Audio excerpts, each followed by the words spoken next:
Michel Basquiat a tenté de renouer avec ses racines africaines. Né à Brooklyn, il ne connaît pas l'Afrique. Il la découvre à travers l'art, au musée d'art moderne de New York avec sa mère et dans les livres. Le lien de Basquiat avec l'Afrique était avant tout, je dirais, imaginaire. Il y a la question des racines qui se pose souvent à un moment ou à un autre, et le continent africain apparaît comme le point de départ de l'histoire des Noirs américains, et va l'amener justement à réfléchir sur la nécessité pour lui d'être plus précis. Sa négritude, comme il l'appelait, elle se retrouve partout dans ses œuvres. Les symboles africains viennent crypter ses toiles, comme le NCBD, un code de langage utilisé au Nigeria.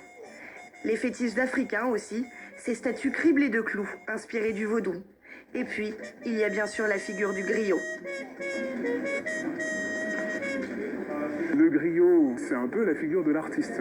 Une figure de l'artiste dans lequel, finalement, Jean-Michel Basquiat va pouvoir, lui, s'identifier. En tant que passeur également, qui compte l'histoire de la population noire américaine, entre autres choses, qu'il va transmettre dans ses œuvres. Cette exaltation de l'Afrique est avant tout politique. À l'époque, Basquiat est le seul artiste à dénoncer la condition des Noirs américains. Au fil de ses toiles, il devient le porte-parole d'une diaspora africaine bafouée, un combat qui fait encore écho aujourd'hui. Johanna Choumali, photographe ivoirienne, se reconnaît dans son travail.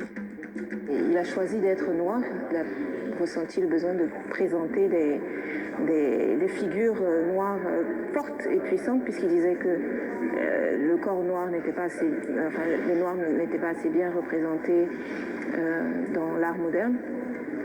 Il a réparé ça.